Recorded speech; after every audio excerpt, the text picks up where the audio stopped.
프랑스와 2세부터 샤를 9세 그리고 앙리 3세까지 어리고 힘없는 왕들이 잇따라 왕위에 오르면서 왕권의 기틀이 심하게 흔들리고 있었습니다.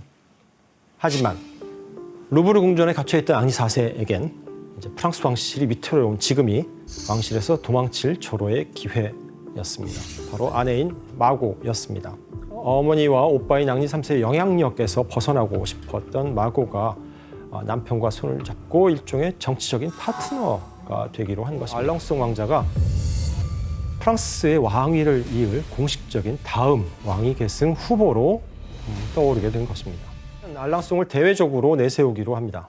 그리고 당시 상황에 불만을 가진 귀족 세력들과 손을 잡았는데 이 세력의 이름이 참 재미있어요. 불만 품고 불평하던 사람들이 모였다고 해서 불평당, 그러고는 말꽁덩. 아니 말꽁덩. 네. 맞아요. 이제 알랑송 공작을 전면에 내세운 불평당은 점차 세력을 키워나가기 시작했습니다. 그리고 프랑스의 왕정을 개혁해야 한다, 또는 종교적 관용을 베풀어야 한다와 같은 주장을 하면서 왕실의 반기를 들게 됩니다. 결국 마고와 앙리 4세는 불평당과 함께 알랑송 왕자를 왕위에 올리기 위한 작전을 모의하게 됩니다. 교수님, 카트린 왕비가 반기를 드는 마고 부부를 가만히 뒀어요? 그럴 리가 있을까요? 그러니까. 당연히 없죠. 카트린 왕비는 마고 부부의 이 세력을 무너뜨릴 꾀를, 또 묘안을 내놓게 됩니다. 불평당의 핵심 인물 중 한 명에게 샤를 9세를 저주로 시해하려 했다라고 하는 누명을 씌우기로 한 겁니다. 바로 카트린 왕비가 점찍은 인물은 알랑송 공작의 신복이었던 라몰이라고 하는 인물인데, 그녀는 라몰이라는 귀족이 바늘이 꽂혀 있는 밀랍 인형을 가지고 있었다고 주장하면서 반역죄를 뒤집어 씌우게 됩니다. 결국 라몰은 처형됐고 알랑송과 마고의 세력도 타격을 입습니다. 그런데 이 사건을 두고 마고가 다시 한번 치명적인 소문에 휩싸이게 됩니다. 바로 라몰과 연인 관계였다는 것입니다. 남편을 두고 라몰의 머리를 방부 처리해서 소중하게 보관했다는 주장이 나온 겁니다. 소문인데 진위를 확인할 수는 없는 소문입니다. 이외에도 이 시기 마고에게는 온갖 자극적인 말들, 소문들이 따라 붙습니다. 피해 결혼식을 계기로 마고가 프랑스 왕가를 상징하는 인물로 비춰졌기 때문입니다. 신교와 가톨릭 모두 마고에게 흠집을 내서 발루아 왕가의 기반을 약화시키려고 했다고 볼 수 있습니다. 그러면서 마고에 대한 온갖 노골적이고 악의적인 소문이 만들어집니다. 그렇다면 마고는 사방이 적인 이 상황을 어떻게 헤쳐나가려고 했을까요? 남동생인 알랑송 왕자를 루브르 궁전에서 탈출시키기로 한 것입니다. 그리고 마침내 1575년 9월 알랑송은 파리를 떠나는 데 성공하고 무사히 신교 진영에 합류하게 됩니다. 자신에게 반기를 들던 아들 알랑송이 탈출한 상황에서 또다시 중요한 인지를 놓칠 수 없었던 카트린 왕비는 앙리 4세에 대한 감시를 더 강화시킵니다. 가톨릭 세력의 득세를 더 이상 지켜보고만 있을 수 없었던 앙리는 어렵게 파리를 탈출하는 데 성공합니다. 전쟁의 우위를 선점하기 위해서 앙리 4세는 먼저 파리를 탈출한 마고의 동생 알랑송 왕자와 손을 잡게 됩니다. 그리고 가톨릭과 신교 간의 군대가 서로 맞붙게 되는데, 이 시기 프랑스 상황이 어땠는지 지도로 확인해 보겠습니다.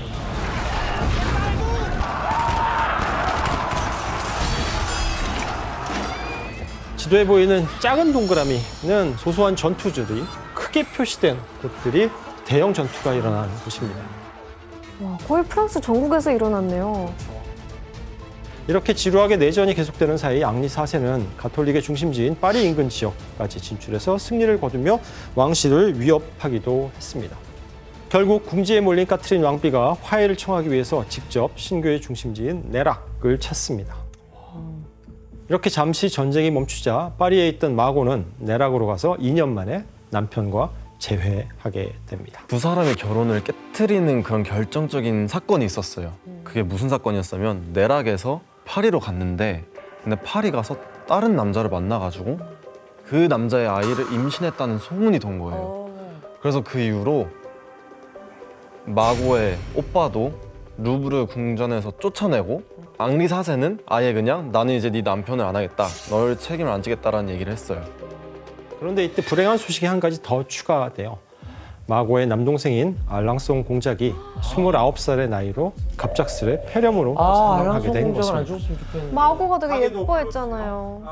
이제 어머니인 카트린 디 메디치, 그 다음에 현재 왕인 앙리 3세, 그리고 마고만 남아있게 됩니다. 당시 왕인 앙리 3세에게는 후사가 없었기 때문에 사실 앙리 3세가 사망을 하면 그 다음 왕위를 누가 이어야 되냐 하면 그렇죠, 알롱송. 알랑송이 이어야 되는데 알랑송이 먼저 죽었잖아요. 프랑스는 왕위 계승법상 여성은 왕위에 오르지 못합니다. 그럼 마고의 남편이 앙리 4세가 왕이 되나요? 그렇죠. 그렇습니다. 결국 왕위를 이어받을 수 있는 가장 가까운 혈통, 새롭게 떠오른 왕위 계승자는 바로 앙리 4세였습니다. 지금 앙리 4세가 왕위에 오르면 이 숙적인 기지공작 굉장히 난감해지겠는데요. 그렇죠. 기주공작은 숙적인 앙리 4세가 왕위에 오르게 되면 프랑스 권력을 독차지하려고 했던 자신의 노력이 물거품 될 거라고 생각을 합니다. 왕인 앙리 3세 역시도 가톨릭 국가인데 공식적으로 여기에 앙리 4세의 종교가 뭐였죠? 신교였죠. 신교도가 왕이 된다? 당황스러운 일입니다. 어림도. 신교와 가톨릭 간의 전쟁은 이제 새로운 국면으로 들어서게 됩니다. 이 전쟁에서 이기는 쪽이 프랑스의 왕권을 차지하게 되는 또 다른 왕좌의 게임이 펼쳐지는 것입니다. 프랑스 왕실의 앙리 3세, 가톨릭 강경파를 이끄는 앙리 드 기즈, 그리고 신교파의 우두머리인 앙리 4세. 공통점이 하나 보이죠? 같이 앙리입니다. 우리식으로 얘기하면 철수, 세철수인데 삼철수. 자, 프랑스에서는 이를 그래서 세 앙리의 전쟁이라고 부릅니다. 여기에서 짚어봐야 할 점은 이제 프랑스 왕실과 기즈 공작은 큰 틀에서 이렇게 둘은 가톨릭 세력이지만 앙리 3세는 왕실을, 기즈 공작은 강경파를 내세워서 엄연히 각자의 권력을 위해서 전쟁에 나섰다는 것입니다. 마고랑 관련돼 있어요. 그렇죠. 마고의 다 와이프. 오빠, 마고의 연인, 전애인, 마고의 남편. 현 남편입니다. 와. 옛 연인인 앙리 드 기즈였습니다. 근데 결국에 옛남 전 남친한테 간 거 아니야. 그것도 희한한 노선이네. 아니 그럼 왜 앙리 4세 보러 그 밑에까지 내라까지 간 거예요? 오빠인 앙리 3세와 남편 앙리 4세가 모두 자기를 버렸기 때문입니다. 그래서 앙리 3세는 마고를 포위하기 위해 군대를 보내는데 도망치던 마고는 결국 프랑스 윗송으로 도피했지만 1586년에 결국 붙잡혀서 포로가 되고 맙니다. 앙리 3세는 마고가 더 이상의 전쟁에 관여하지 못하도록 윗송의 궁전에 아예 유폐시켜 버렸습니다. 교수님, 그러면 이제 마고는 더 이상 어떠한 행동도 할 수 없잖아요. 네. 전쟁은 어떻게 됐나요? 그러면? 자, 세 앙리 중에 가톨릭 강경파를 이끄는 기즈 공작이 가장 먼저 우위에 섭니다. 기즈 공작은 전쟁에 승리하기 위해서 대규모 가톨릭 동맹을 만드는데 여기에 파리를 중심으로 프랑스 북동부의 영주들이 대거 합세했고 가톨릭 국가였던 스페인의 펠리페 2세와도 동맹을 체결합니다. 국내의 신교파를 무찌르기 위해서 가톨릭 국가인 외국의 군대를 끌어들이겠다라는 결정을 내린 것입니다. 기즈 공작은 이렇게 강력해진 세력을 등에 업고 자신의 편을 들라며 이제 국왕인 앙리 3세를 압박하기 시작했습니다. 손 잡아야지 뭐. 세력이 약한 앙리 3세는 등 떠밀리듯이 기즈 공작의 손을 들어줍니다. 이로써 이제 프랑스 왕실의 군대도 기즈 공작의 손에 들어가게 되고 결정적으로 앙리 3세는 특히 신교의 존재를 인정해온 조약들을 모조리 파기하게 되는데요. 프랑스 내에서 신교를 금지한다. 신교 성직자를 모두 추방한다. 6달 안에 가톨릭으로 개종하지 않는 신교도들은 프랑스에서 모조리 추방한다. 신교를 완전히 부정하고 있죠. 뿐만 아니라 기즈는 교황의 지원을 얻는데도 성공합니다. 당시 교황인 식스투스 5세는 그래서 앙리 4세를 타락한 이단이다라고 규정하면서 프랑스 왕위 계승 자격을 박탈하겠다라는 교서를 발표했습니다. 이 왕좌의 게임에서 앙리 4세는 가장 열세였습니다. 그는 기즈 공작에 맞서기 위해서 군대를 결집하고 신성 로마 제국의 신교도 귀족들에게도 또 힘을 빌리게 됩니다. 결국 1587년 10월에 앙리 4세와 신교파 군대가 꼬트라라는 지역에서 야영을 하고 있는데 절체절명의 위기를 맞습니다.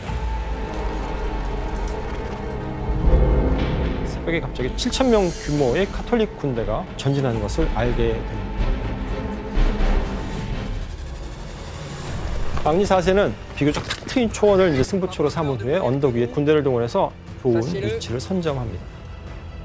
가톨릭 군대 지휘관들은 이제 무장한 중장갑 기사들을 내세워서 돌파하겠다라는 방법을 선택합니다.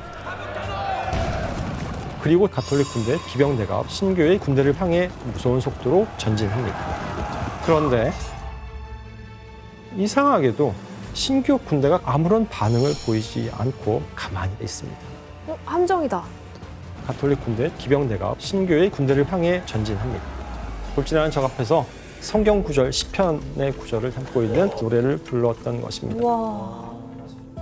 당시 신교도들에게 이는 목숨을 걸고 자신이 싸우겠다라는 의미였습니다. 돌진하던 가톨릭 귀병대는 살짝 당황하긴 했지만 속도를 줄이지 않고 그대로 돌파하기로 합니다. 어떻게 됐을까? 그런데 갑자기 말을 타고 달리던 가톨릭 기사들이 말 위에서 떨어지기 시작합니다. 어떻게 되었을까요? 창을 던졌나? 자, 원인은 바로 총, 화승총입니다. 앙리 4세가 화승총 정예부대를 보이지 않게 배치해 두었다가 일제히 집중 사격을 했던 것입니다. 오. 이렇게 가톨릭 군대 전열이 무너진 틈 사이로 앙리 4세 기병대가 진입하면서 가톨릭 군대를 박파하게 됩니다. 왼쪽이 이제 신교파 앙리드 나바르의 군대고 오른쪽이 이제 가톨릭 군대입니다. 결국 이 전투의 결과는 앙리 4세의 대승리였습니다. 반면 신교 측의 손실은 수십 명에 불과했다고 합니다. 바로 앙리 4세의 신교 군대가 처음으로 전면전에서 대승을 거두게 된 것입니다. 앙리 4세가 지금 승승장구하고 있을 때 그렇죠. 프랑스 왕실 앙리 3세랑 또 그 기스 공작이랑 네. 손잡으면 좀 유리해질 거 아니에요? 네, 맞습니다. 그런데 사실 이 두 앙리 3세와 앙리 드 기즈는 서로 생각이 달랐어요.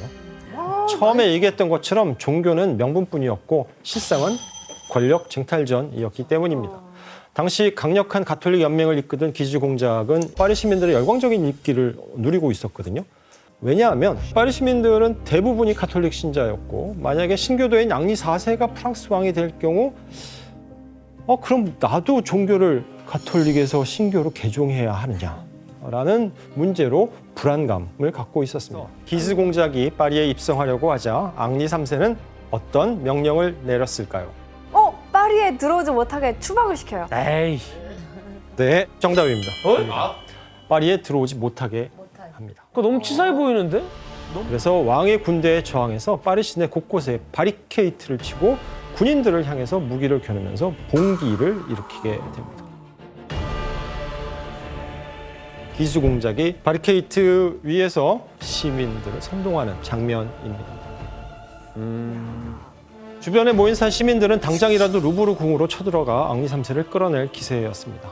상황이 이렇게 되자 앙리 3세는 살기 위해서 어쩔 수 없이 궁전을 버리고 비굴하지만 파리를 탈출하게 됩니다. 군림합니다. 그 기간이 무려 반년 이상이 지속되는데 그해 12월에 잠잠하던 앙리 3세가 갑자기 의논할 것이 있다면서 자신이 있는 블루아 성으로 기스 공작을 불러들이게 됩니다. 지원 씨는 만약에 본인이 기스 공작이라면 이렇게 왕의 부름을 받고 어떻게 하셨을 것 같아요? 왕이 도망갔는데 왕이 불러요 저를? 네. 네가 와라 왕실로. 자, 기스 공작의 수하들은 앙리 3세가 이거 함정을 판 거다라고 이야기하면서 기스 공작에게 가지 말라라고 충원을 하지만 기스 공작은 앙리 3세가 그럴 위인이 아니다. 워낙 나약한 성격이고 유약해서 자기를 해칠 만한 그릇이 아니라고 호언장담을 했습니다. 기스 공작이 성에 도착하자 왕은 기스 공작을 자신의 방으로 불러들입니다. 이때 기스 뒤에 왕을 호위하는 친위대 몇 명이 따라 붙는데 낌새가 이상해서 기스가 뒤를 돌아보자 보는 순간 왕실 친위대 중 한 명이 기스에게 단검을 꽂습니다. 저항을 하자 나머지 친위대원들이 기스의 팔을 잡고 또 다른 검이 기스의 가슴에 꽂히게 됩니다. 그리고 이때 앙리 3세가 때 방 밖으로 나와서 기수공작을 내려다보며 한마디 합니다. 이제 내가 왕이다라는 말을 하게 됩니다. 바닥에 기수공작이 칼을 맞고 쓰러져 있고 그것을 앙리 3세가 내려다보는 그림입니다. 아이고 함정인 거 왜 몰랐어. 허무하다. 순순히 거기 들어간 것도 이해가 안 간다. 그러니까 순진한 것도 아니고. 혹시 이걸 메디치가 시킨 거 아니에요? 아니에요. 캐트린 더 메디시스는 이 상황을 듣고 굉장히 좀 슬퍼했어요. 기주 공작은 어쨌거나 이게 카톨릭이었고 아들의 돌발 상황 때문에 다 망쳐놨네. 그래서 죽기 전에 그 모든 게 다 끝났다. 이런 얘기를 했어요. 이렇게 앙리 3세에 대한 분노가 고조되던 바로 그때 발로아 왕과의 최후를 알리는 비극이 벌어집니다. 기수공작의 죽음에 분노한 한 카톨릭 수도사가 앙리 3세를 찾아가서 잠깐만, 그러면은 그를 단검으로 찌르게 됩니다. 그리고 이 단검에 맞은 앙리 3세는 사망하게 됩니다.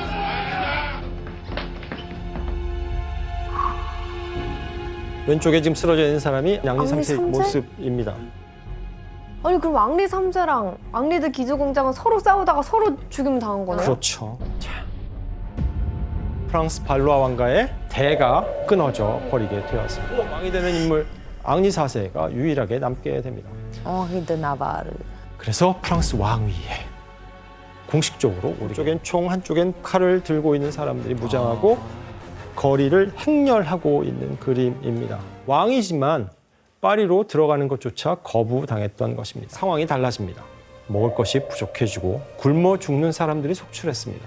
아이고. 끼야 사람들은 여기로 달려가서 빵을 만들 재료를 찾았다라고 합니다. 여기?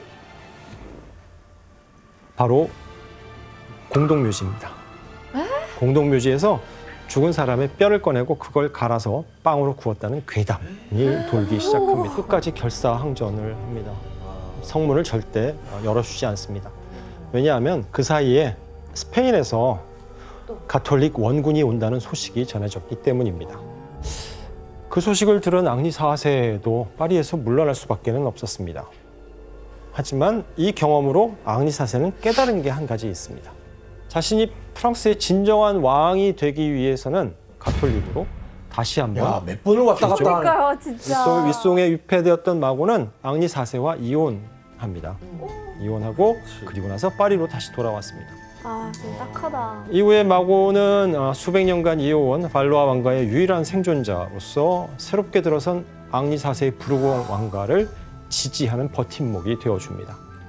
앙리 4세는 한때 신교도였던 데다가 부르봉 왕가의 첫 왕이었기 때문에 전쟁 후에도 사실 그 왕권이 탄탄하다고 볼 수는 없었거든요.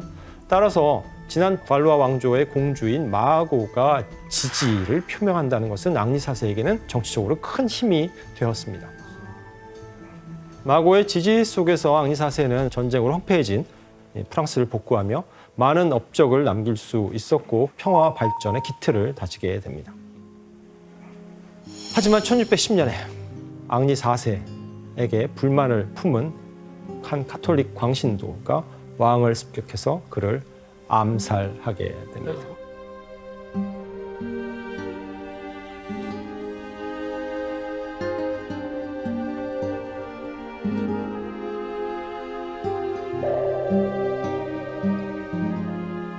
아니, 뭐 이렇게 쉽게 죽어요, 왕들이? 4세도 그럼 3명의 앙리가 결국 다 죽임을 당한 네. 거네요. 다 비극적으로 죽죠.